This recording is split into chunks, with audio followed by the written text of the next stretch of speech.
everyone, welcome back to Young, Dumb, and Thriving. Today you are here with Margarita Palli. So Margarita, go ahead and tell the audience a little bit about yourself. Of course. Well, first of all, Charmaine, thank you so much for having me here. It's an absolute honor. Yeah, my name is Margarita Palli, and I'm the owner and photographer of Margarita Palli Photography.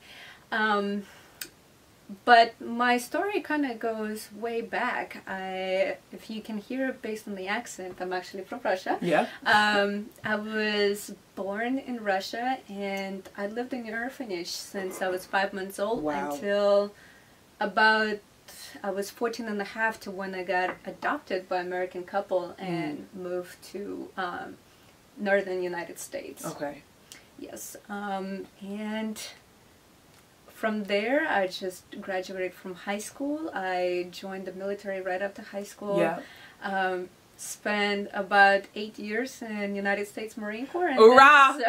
I was waiting for that sister in arms right there. I was waiting. I spent 8 years in the Marine Corps, and then I decided to separate in order to pursue my true passion, photography. Right. So let's hit a little bit about that, okay? So you talked about being in an orphanage, being raised in an orphanage. Right. So I only want to hit on that to make sure that the audience understands, like, how did you feel, you know, being raised in that type of environment? Would you say that impacted you negatively or positively? Oh gosh, that is such an excellent question. You know, a lot of people think that it will impact you negatively, but in fact, I owe everything that I am to actually being in Russia and being raised. Being an artist, you have to have a very large form of creativity, and you need to have you basically need to have inspirations and know where that comes from. And for me, when I was a little girl, I was lonely for a very, very long time. And so I actually ended up dreaming a lot when I was a little girl, because I knew that there was something wrong with a life that I had at that moment, and there's so much more to be offered.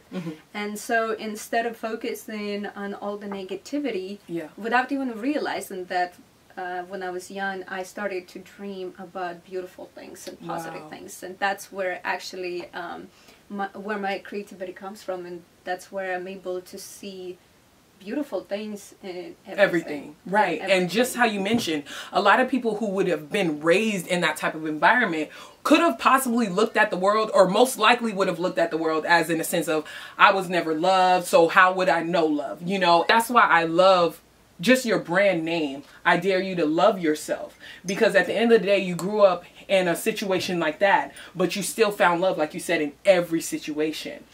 Yes, I think it's actually everything to me when I say I dare you to love yourself, is because it was a very, very long journey to get here. Yeah. I struggled quite a bit, you know, being in the orphanage, then coming to United States and being in a strange family, and then not understanding English, being gay, all of the being a woman, all of those aspects.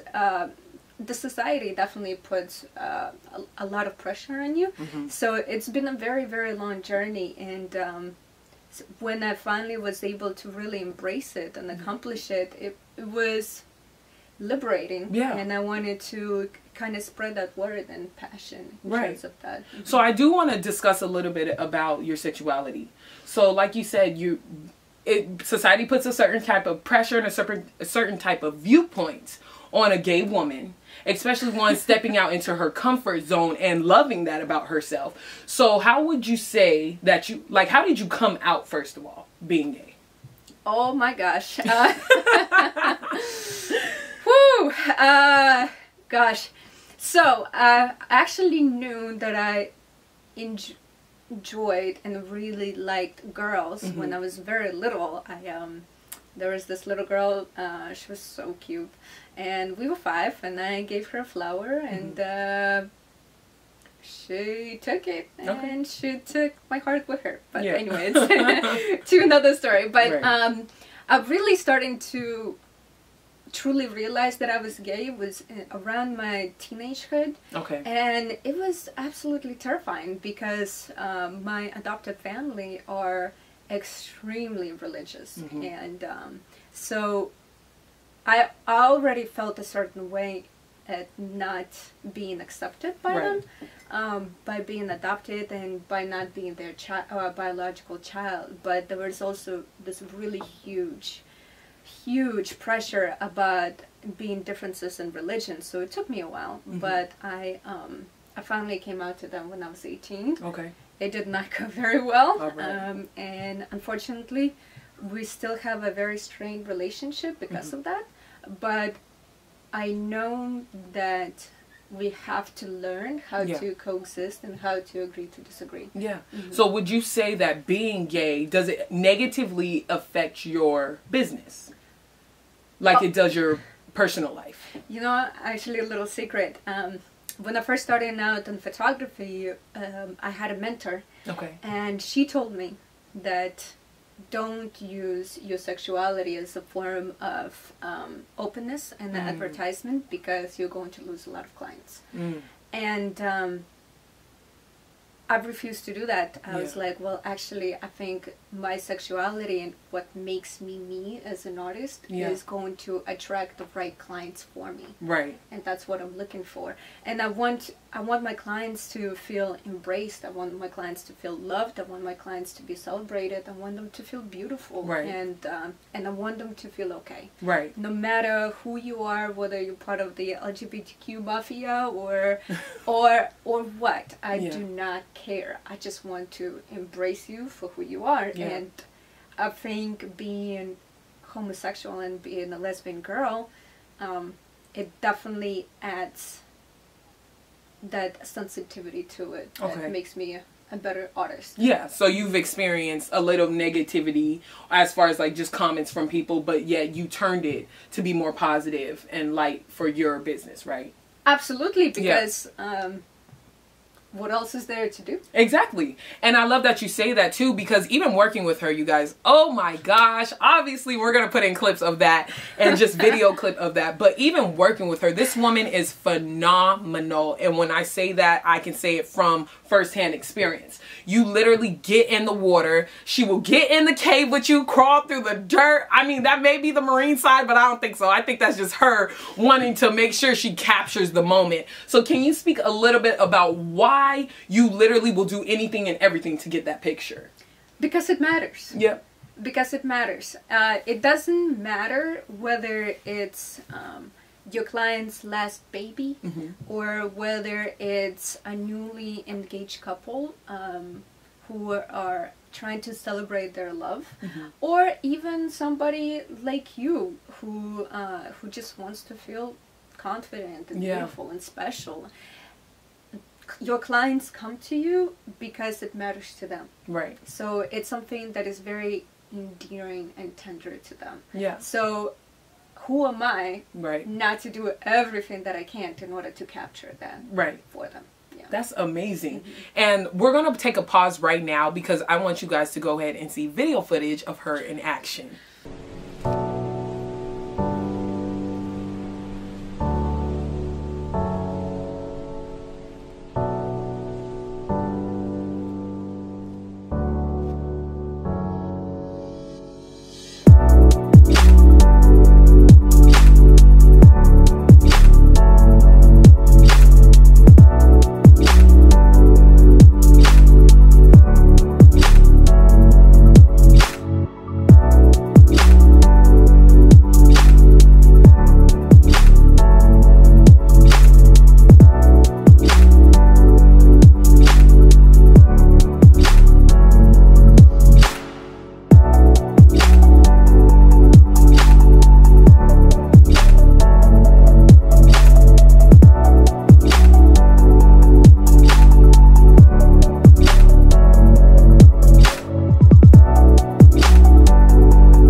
right, guys. So you guys have just seen her in action. Like I said, she is phenomenal.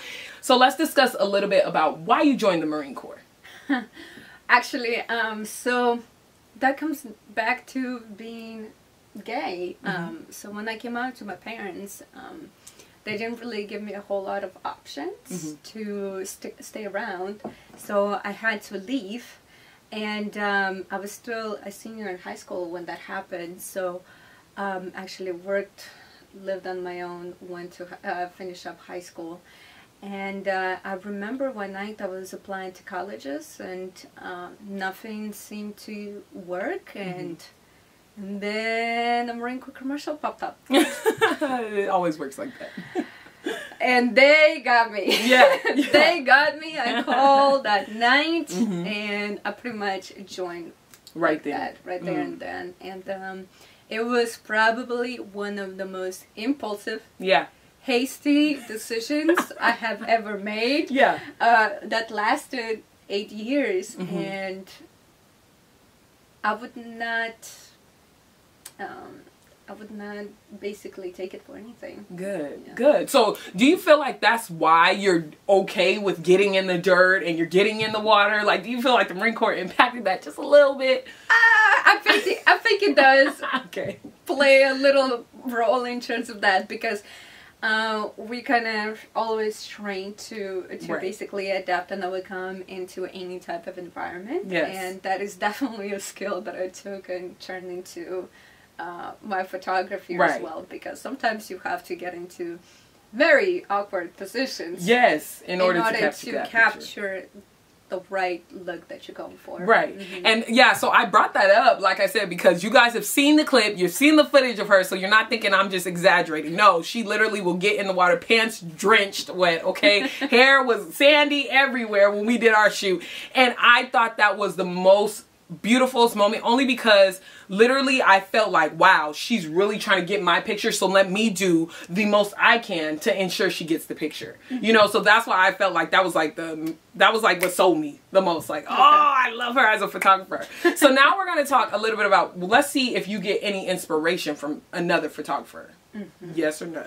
I do. Okay. I do. I actually have a photographer that I've been obsessed with. Really? It's not even a love. It's straight up obsession. And I've been following him for about 6 years now, and his name is Ravkat Shakorov. Okay. And he is a Russian photographer, and he specializes in capturing those beautiful moments between people. Yeah. And so he specializes in lifestyle, and just how the way he can portray the true beauty in a person is just incredible, and it's something that I really strive for. Yeah. So do you feel like there is a difference in a Russian viewpoint of a photographer than an American one? Oh, excellent question. I do think that different countries have different perspectives. Yeah. Only because it's different lifestyles. Yeah. That's what it is. And I can't say one is better than the next. Yeah.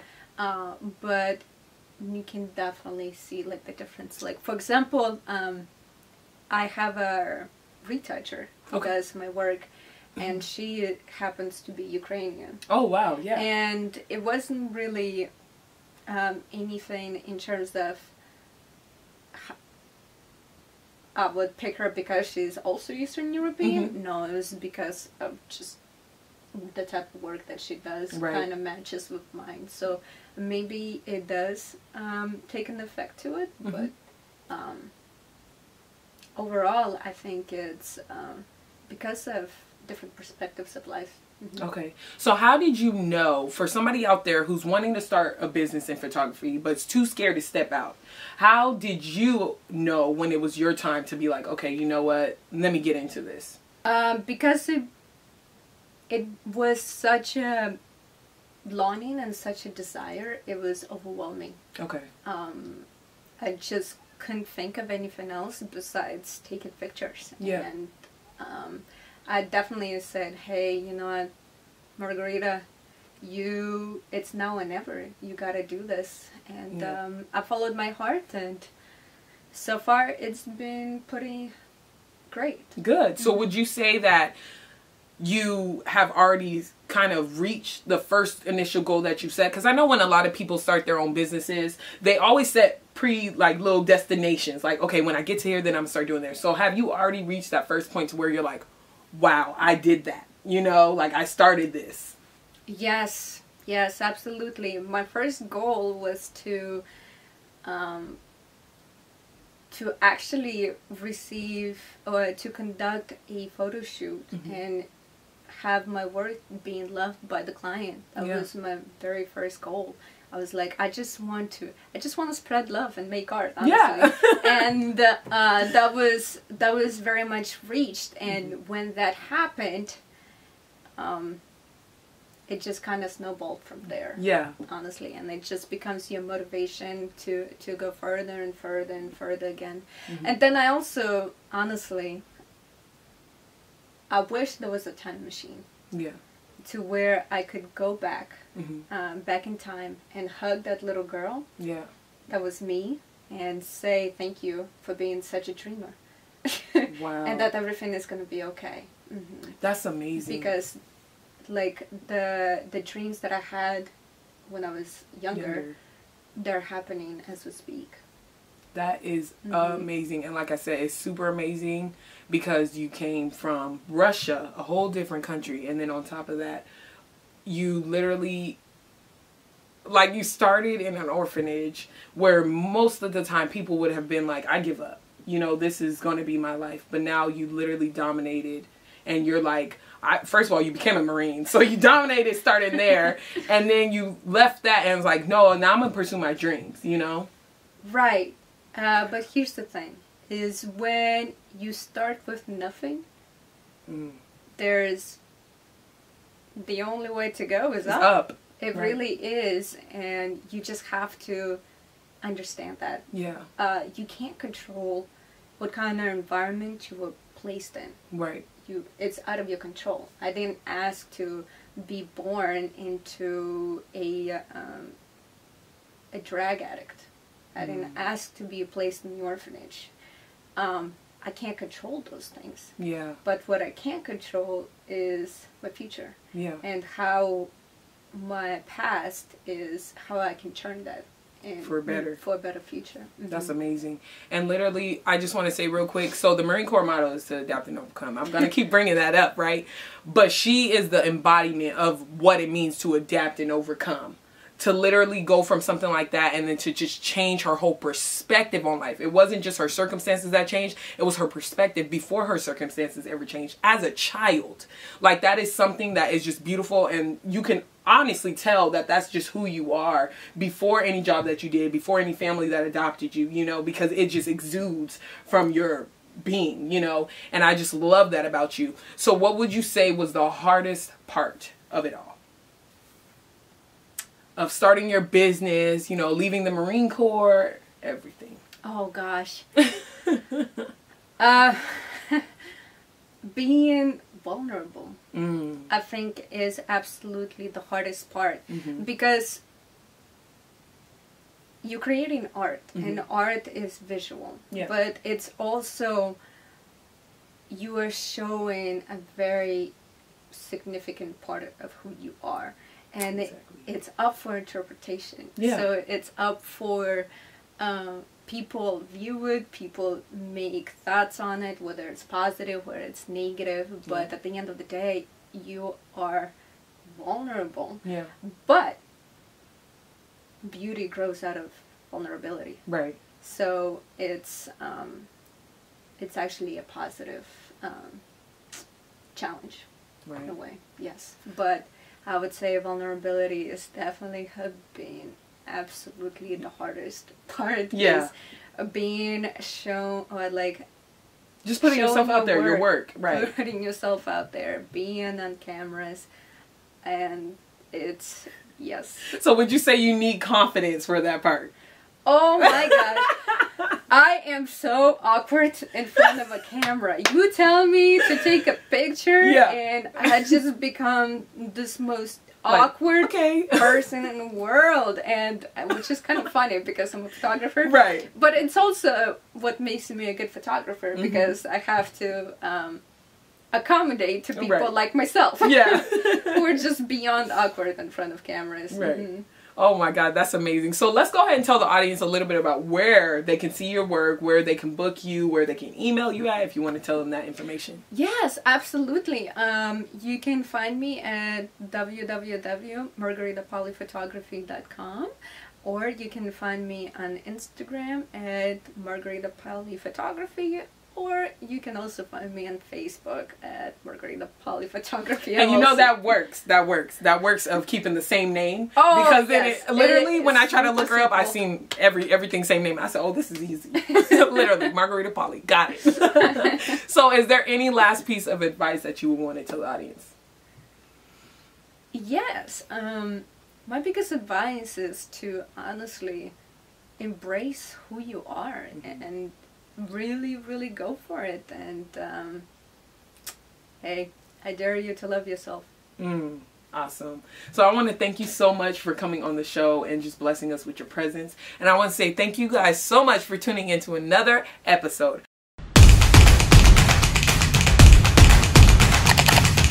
Audio Jungle.